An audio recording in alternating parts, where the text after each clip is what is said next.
के साथ।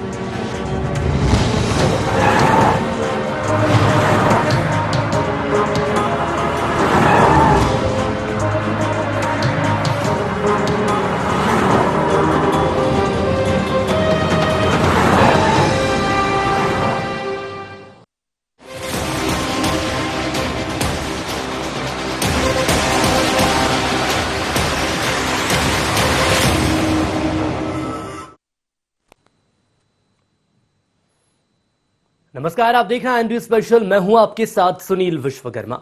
मध्य प्रदेश में आगामी कुछ समय में होने वाले 1 लोकसभा सीट और 3 विधानसभा सीटों पर उपचुनाव को लेकर सत्ताधारी दल भारतीय जनता पार्टी लगातार फूंक फूंक कर कदम उठा रही है। उपचुनाव काफी अहम होने वाले हैं और इस दौरान यदि हम दोनों ही राजनीतिक दलों की बात करें तो ये उपचुनाव दोनों ही राजनीतिक दलों के लिए बेहद महत्वपूर्ण होने वाले हैं। लेकिन सबसे बड़ा सवाल ये सामने आ रहा है कि दमोह का रण हारने के बाद आखिर बीजेपी के द्वारा लगातार मंथन का दौर जारी है, लेकिन इस बार रणनीति क्या रहने वाली है, ये सबसे बड़ा मुद्दा है। तस्वीरों के माध्यम से आप देख सकते हैं, दरअसल मंथन उपचुनाव को लेकर है। निगम मंडल की नियुक्ति का भी दबाव इस पर बना हुआ है। साथ ही साथ यदि उम्मीदवार चयन की हम बात करें तो मंथन से ये भी निकलकर सामने आने वाला है कि आखिर कौन सा ऐसा उम्मीदवार है जो कि बीजेपी को जीत दिलवाएगा। तो बीजेपी की महत्वपूर्ण ये बैठक लगातार पिछले कुछ वक्त से देखने को मिल रही है। तमाम बड़े चेहरे इस बैठक में शामिल हो रहे हैं। बीजेपी के राष्ट्रीय सह संगठन महामंत्री शिव प्रकाश ने ये बैठक ली।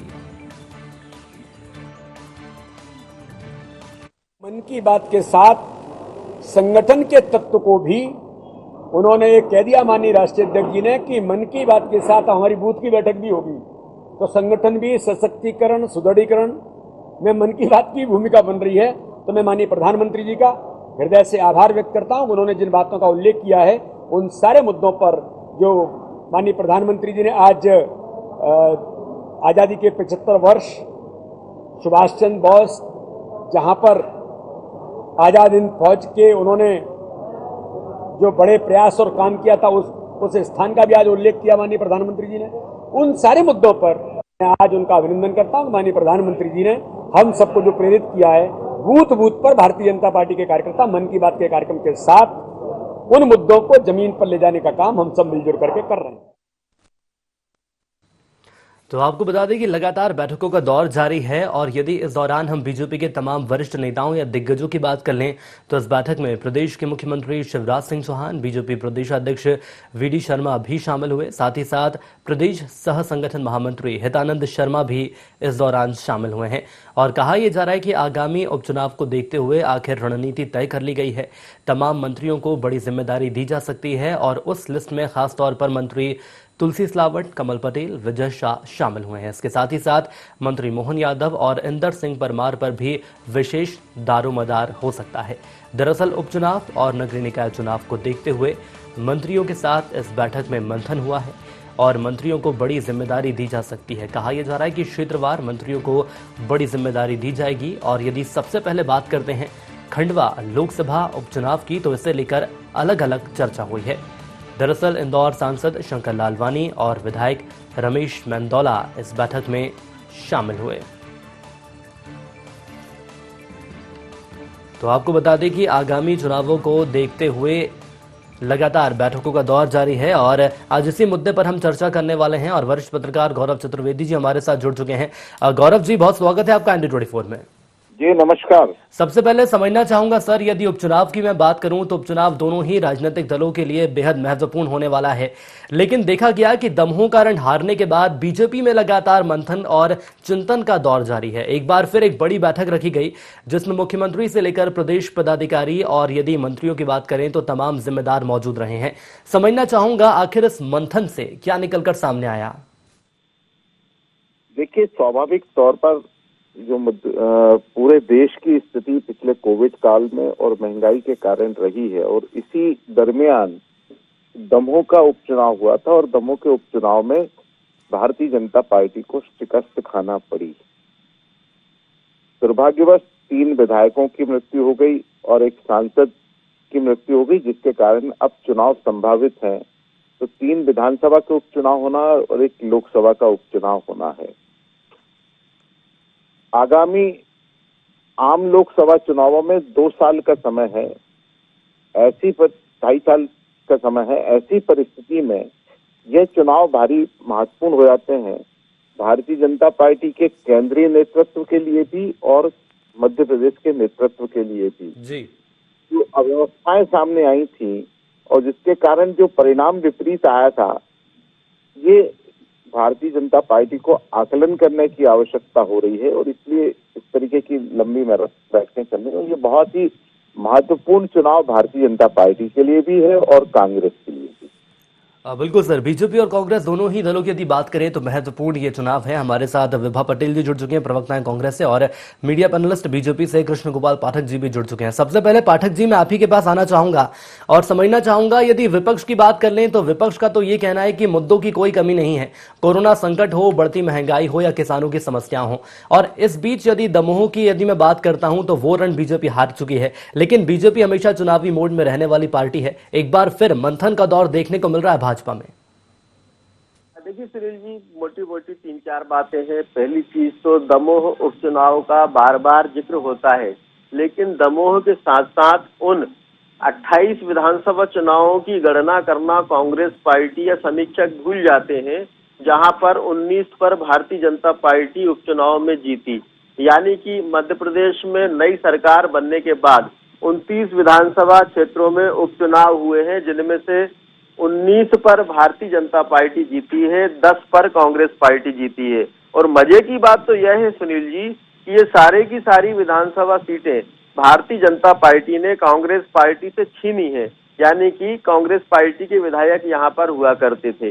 रही बात मुद्दों की, तो निश्चित तौर पर हमारे पास भी बताने को है, जहाँ कांग्रेस सिर्फ आरोप की राजनीति करती है, ट्विटर पर चिड़िया उड़ाकर अपनी कर्तव्य की इतिश्री समझ लेती है, या सोशल मीडिया पर अफरा तफरी या अराजकता का माहौल फैलाकर अपने कर्तव्य की इतिश्री समझ लेती है, वहीं भारतीय जनता पार्टी लगातार चाहे सरकार का मामला हो या संगठन का, जनता की सेवा में उपस्थित बनी रहती है, जनता के साथ खड़ी रहती है।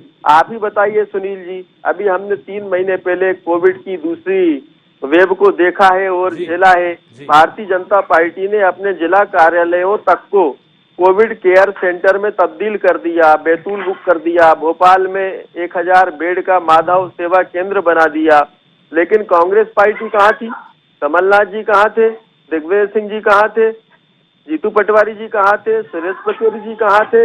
अजय सिंह और कांतिलाल भूरिया जी कहाँ थे? या उनके जिलाध्यक्ष या छोटे कार्यकर्ता कहाँ थे? सब के सब क्वारंटाइन हुए, अपने घर पर बैठे हुए थे।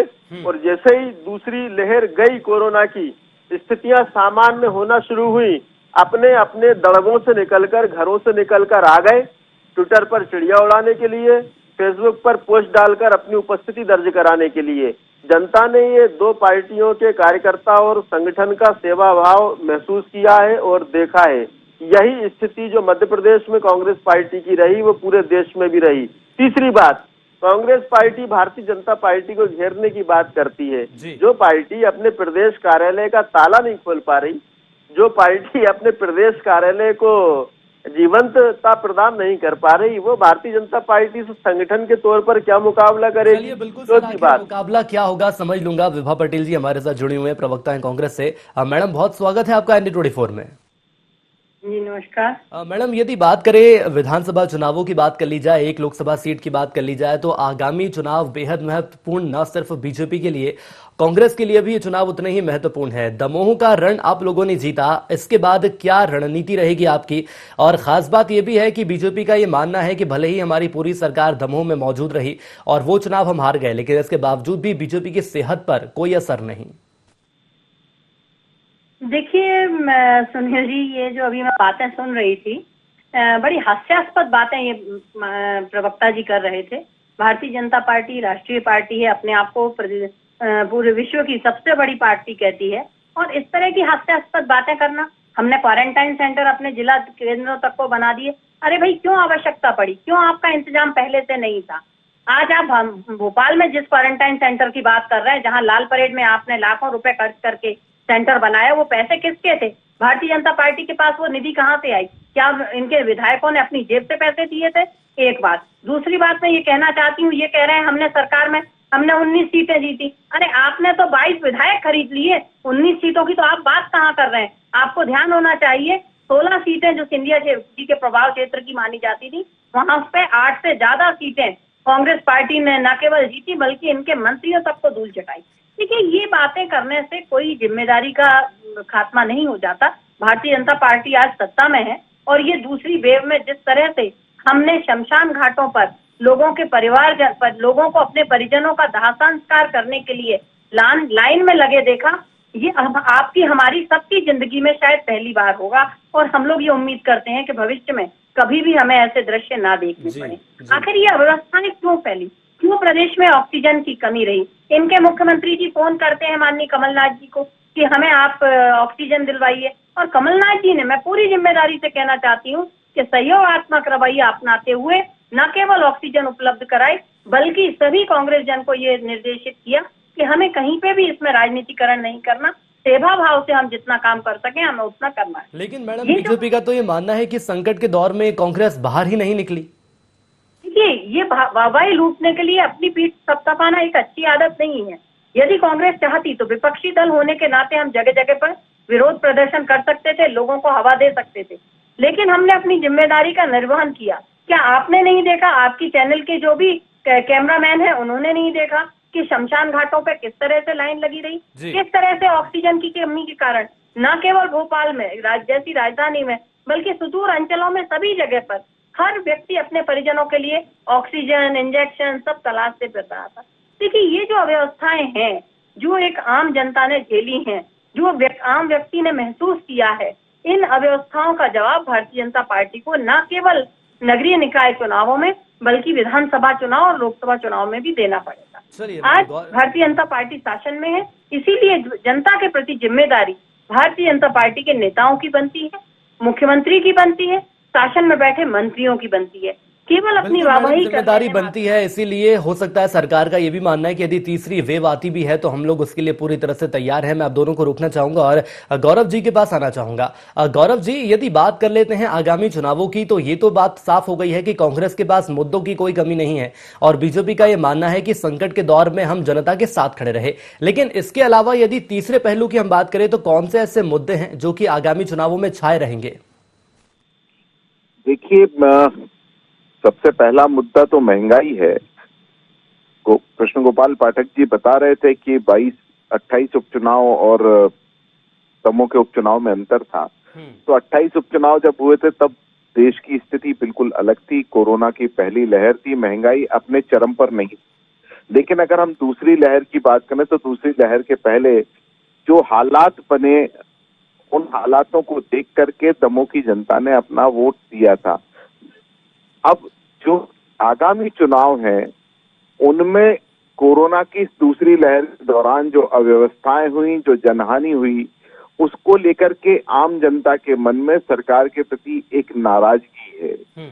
महंगाई को लेकर आम जनता के प्रति मन में एक नाराजगी है, क्योंकि पेट्रोल और डीजल के भाव 100 रुपए के आसपास पहुंच गए। पेट्रोल 100 रुपए के ऊपर बिक रहा है, डीजल 100 रुपए बिक रहा है। तो इन हालातों में जो आम जनता के ऊपर बोझ पड़ रहा है, स्वाभाविक तौर पर उसका प्रभाव सरकारी सत्ता पक्ष की ओर जाता हुआ दिखाई देता है कि उसके दुष्प्रभाव उन्हें झेलना पड़ेंगे। कांग्रेस को अभी भी मैदान में आने के लिए बहुत मेहनत करना पड़ेगी, आम जनता के मुद्दों को उठाने की कोशिश करना होगी, तब जाकर कांग्रेस के पक्ष में माहौल बन पाएगा। जी, तब जाकर कांग्रेस के पक्ष में माहौल बनेगा। ठीक कहना है आपका। कृष्ण गोपाल पाठक जी, समझ लूंगा आपसे, मुद्दों की तो सर कांग्रेस के पास कोई कमी नहीं है, लेकिन यदि हम इस मंथन की बात करें तो क्या ये कहा जा सकता है इस मंथन में रणनीति बनाई जा रही है कि मुद्दों को ज्यादा तूल न मिले? इसके लिए आखिर बीजेपी के द्वारा क्या कोशिश की जा रही है? क्या इस दिशा में भी कोई कदम उठाए जा रहे हैं? देखिए, मैं तीनों बात का जवाब दूंगा, लेकिन अपनी बात को बढ़ाऊंगा मैं दमोह उपचुनाव के साथ साथ देश के 5 राज्यों में हुए उपचुनाव में। कोई भी राजनीतिक दल यह दावा बिल्कुल नहीं कर सकता सुनील जी कि पूरे के पूरे चुनाव जीतने के लिए हम ही बने हैं। भारतीय जनता पार्टी ने भी दमोह में पूरा परिश्रम किया। हमारे यहाँ तो कोई भी चुनाव हो, हमारे यहाँ मुख्यमंत्री भी पार्टी के कार्यकर्ता हैं, प्रदेश अध्यक्ष भी पार्टी के कार्यकर्ता हैं और आम कार्यकर्ता भी पार्टी का कार्यकर्ता है। आम पार्टी कार्यकर्ताओं की तरह सब प्रचार करते हैं, लेकिन प्रश्न यहाँ पर यह उठता है कि दमोह के चुनाव की गणना बार बार की जाती है, लेकिन पश्चिम बंगाल में कांग्रेस साफ हो गई और भारतीय जनता पार्टी 3 से 77 पर पहुंच गई। वहां जनता का निर्णय कांग्रेस पार्टी को क्यों नहीं दिखाई दिया? असम में कांग्रेस पार्टी दूसरी बार सत्ता से बाहर हो गई, वहां जनता की निर्णय क्षमता कांग्रेस पार्टी को दिखाई नहीं दी। केरला में फिर से साफ हो गए, पुडुचेरी में फिर से साफ हो गए कांग्रेस पार्टी। तो निर्णय क्षमता पूरे ओवरऑल देखना चाहिए। हम फिर से बोल रहे हैं कि हम हर चुनाव नहीं जीत सकते, भारतीय जनता पार्टी ये दावा बिल्कुल नहीं करती, लेकिन यह तय है कि हमारी नीतियों को देश की और प्रदेश की ज्यादातर जनता जनार्दन ने पसंद किया, इसीलिए हम 29 में से 19 जीतने में मध्य प्रदेश में सफल रहे। दूसरी बात, अभी आपने मेरे प्रश्नों का जवाब, मैंने कांग्रेस प्रवक्ता जी को सुना, मेरे प्रश्नों का वो जवाब नहीं दे पाए कि कोरोना काल में कांग्रेस पार्टी कहाँ थी, उन्होंने अपने आप को क्यों अपने घर में क्वारंटाइन कर रखा था। और रही झूठ बोलने की बात, तो ऑक्सीजन उपलब्ध कराई है केंद्र सरकार और मध्य प्रदेश सरकार ने मिलके, उसमें कमलनाथ जी खामा बन के कहां से टपक पड़े, ये कांग्रेस प्रवक्ता बताएं। जो व्यक्ति पूर्व मुख्यमंत्री होने के बाद लगातार 45 साल तक छिंदवाड़ा से सांसद रहने के बाद पूरे कोरोना काल में अपने संसदीय क्षेत्र में नहीं जा पाया, यानी कि कमलनाथ जी, वो किस तरीके का व्यवहार मध्य प्रदेश की जनता के साथ करेंगे, जनता समझ रही है। तीसरी बात, अभी आपने उल्लेख किया भारतीय जनता पार्टी की बैठकों की, तो भारतीय जनता पार्टी हमेशा, मैं आपको, मेरे आप शब्दों पर ध्यान दीजिए, एक जीवंत पार्टी है जिसका संगठन 24 घंटे 365 दिन लगातार सक्रिय रहता है। हमारे यहाँ तो यह निरंतर चलने वाली प्रक्रिया है। आप लोगों का ध्यान भारतीय जनता पार्टी की सक्रियता पे बार बार इसलिए जाता है क्योंकि कांग्रेस पार्टी में कुछ है ही नहीं है, शून्य बचा सन्नाटा है, कांग्रेस दफ्तर में ताला लगा रहता है। कमलनाथ जी महीने में 25 दिन दिल्ली रहते, 2-3 दिन के लिए, 4 दिन के लिए भोपाल आते हैं, प्रेस कॉन्फ्रेंस करते हैं, अपने खेमे के नेताओं से मिलते हैं और वापस चले जाते हैं। कांग्रेस पार्टी की तुलना अगर आप भारतीय जनता पार्टी से करेंगे तो निश्चित तौर पर आपको आश्चर्य भी होगा, ताज्जुब भी होगा, क्योंकि हमारे यहाँ तो चाहे प्रदेश अध्यक्ष जी हो, चाहे मुख्यमंत्री जी हो, चाहे प्रदेश के पदाधिकारी हो, राष्ट्रीय प्रभारी हो, या फिर राष्ट्रीय सह संगठन मंत्री जो मध्य प्रदेश का भी काम देख रहे हैं शिव प्रकाश जी हो, सब के सब मिलकर सेवा को संगठन के माध्यम से किस प्रकार से आम जनता तक पहुंचाना है, उसके चिंतन में, और मध्य प्रदेश सरकार के माध्यम से हम किस प्रकार से अंतिम पंक्ति में खड़े अंतिम व्यक्ति को लाभ दे सकते हैं, उसके क्रियान्वयन में लगे रहते हैं। पाठक साहब, मैं रोकना चाहूंगा आपको। कांग्रेस का तो सर ये मानना है कि जो लगातार महंगाई बढ़ती जा रही है उसमें आखिर अंतिम व्यक्ति तक सरकार कैसे पहुंचेगी। प्रति व्यक्ति आय की यदि बात कर लें तो क्या ये कहा जा सकता है जिस तरह से महंगाई लगातार बढ़ रही है, क्या प्रति व्यक्ति आय भी बढ़ रही है? देखिए, निश्चित तौर पर बढ़ती हुई महंगाई से हम अलग नहीं हट सकते हैं। जो महंगाई बढ़ी है उसको हम स्वीकार करते हैं, लेकिन कई परिस्थितियां ऐसी निर्मित होती हैं, कई स्थितियां ऐसी निर्मित होती हैं जिनको सरकार पर वापस पटरी में लाने के लिए बहुत परिश्रम की आवश्यकता होती है। आज हम मध्य प्रदेश की नहीं, देश की नहीं, दुनिया की बात करें अगर, तो दुनिया का सबसे शक्तिशाली देश अमेरिका कोरोना की दोनों लहरों में सबसे ज्यादा प्रभावित रहा है हमसे। मैं फिर से बोलना चाहूंगा, कांग्रेस पार्टी ने 60 साल देश में राज किया है, लेकिन अमेरिका भारत की तरक्की से, भारत की वर्तमान परिस्थितियों से 150 साल आगे है, 150 साल आगे है। उसके साथ ही इंग्लैंड, रसिया, इटली, राहुल गांधी जी का नानी का देश, फ्रांस, ये सब, जर्मनी, ऑस्ट्रेलिया भारत से बहुत 100-150 साल आगे है, लेकिन भारत से कहीं ज्यादा भीषण स्थितियों का कोरोना को लेकर उन्होंने सामना किया है। हमारे पास तो सुनील जी 140 करोड़ जनता जनार्दन है। राहुल गांधी जी की इटली का देश, जो नानी का देश जो इटली है, वहां की जनता। ठीक है सर, लेकिन फिलहाल तो हम मध्य प्रदेश पर एक बार फिर केंद्रित होंगे और मैं रोकना चाहूंगा, विभा पटेल जी से मैं जवाब ले लूंगा। विभा पटेल जी, बार बार बीजेपी के द्वारा ये कहा जा रहा है कि संकट की घड़ी में कांग्रेस घरों के अंदर बंद थी, लेकिन मैं आपसे ये समझना चाहूंगा, एक तरफ जहां बीजेपी में मंथन का दौर लगातार जारी है, तो दूसरी ओर उपचुनाव और नगरीय निकाय चुनाव को लेकर कांग्रेस की क्या तैयारी?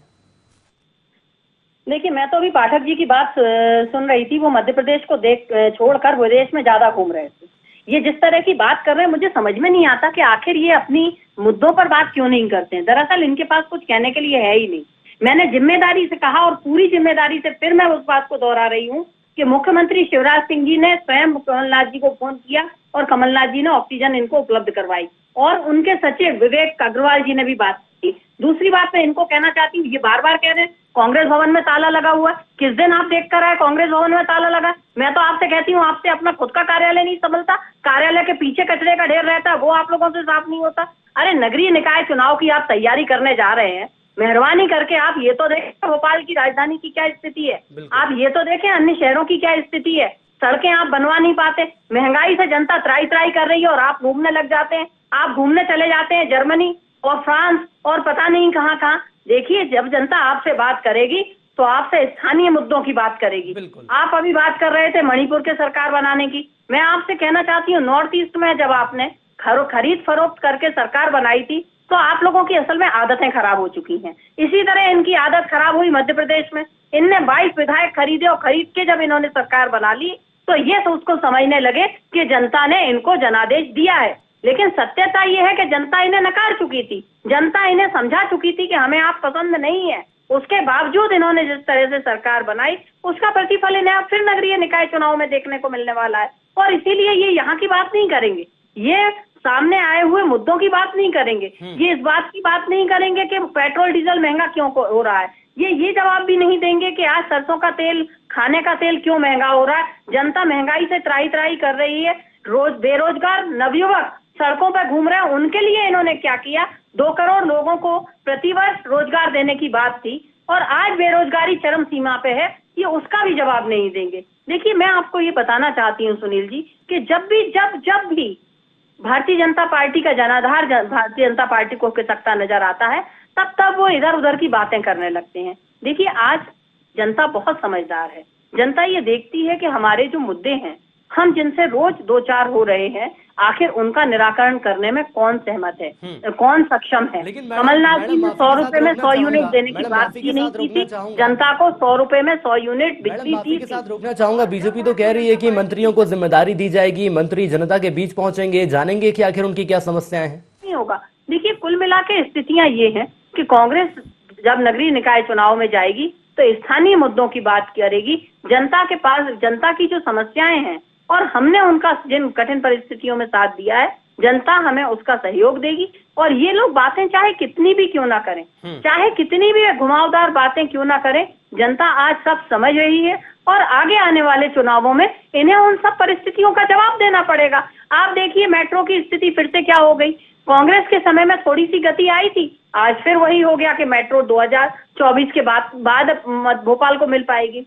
इनसे काम नहीं होता, इनसे केवल बातें होती हैं, चाहे भारतीय जनता पार्टी का प्रदेश अध्यक्ष हो। लेकिन मैडम, यदि ये तमाम ऐसे मुद्दे हैं तो इन मुद्दों को कांग्रेस उठा सकती है, जनता के बीच जा सकती है। और यदि दमोह की हम बात कर लें तो हालांकि परिणाम उसके आपके पक्ष में जरूर रहे हैं, लेकिन अब यदि उपचुनावों की हम बात कर लें, नगरीय निकाय चुनावों की बात कर लें, तो कांग्रेस इन मुद्दों को लेकर जनता के बीच जाए, संभावनाएं कांग्रेस के लिए भी कम नहीं है। नहीं, देखिए, कांग्रेस जो मुद्दों को लेकर जाने वाली है, हमने आपसे कहा कि बहुत सारे ऐसे मुद्दे हैं, लेकिन आज जो देखिए, ये जो परिस्थितियां वर्तमान में, आप उपचुनाव को, जो उपचुनाव 22 उपचुनाव हुए थे, उनको नगरीय निकाय चुनावों के साथ कंपेयर नहीं कर सकते हैं, क्योंकि ये जो नगरीय निकाय चुनाव हैं, ये जनता के स्थानीय मुद्दों पर आधारित होते हैं और जनता इनमें अपना उस जनप्रतिनिधि को चुनना चाहती है जो सतत उसके बीच में रहे, जो लगातार उसके लिए काम कर सके और उसकी समस्याओं का निराकरण कर सके। आज आप देखिए, जिस तरह से महंगाई बढ़ी है, जिस तरह से स्थानीय क्षेत्रों में आप देखें टैक्स बढ़ा दिया गया है, अतिक्रमण बढ़ता जा रहा है, ये स्थानीय मुद्दे होंगे जिन पर कांग्रेस को बात करनी है।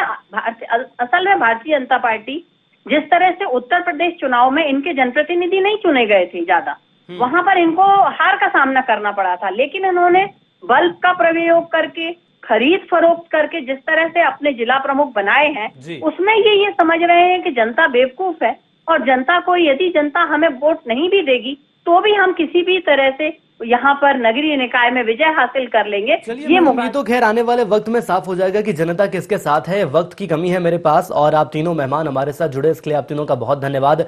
तो एक तरफ यदि कांग्रेस की बात करें तो कांग्रेस का यह मानना है कि मुद्दों की हमारे पास कोई कमी नहीं है, लेकिन दूसरी ओर यदि बीजेपी की बात करें तो लगातार मंथन का दौर जारी है। लेकिन सोचने और समझने वाली बात यह है कि जो लगातार महंगाई बढ़ती जा रही है, कहीं ये बीजेपी के मंथन पर भारी ना पड़ जाए।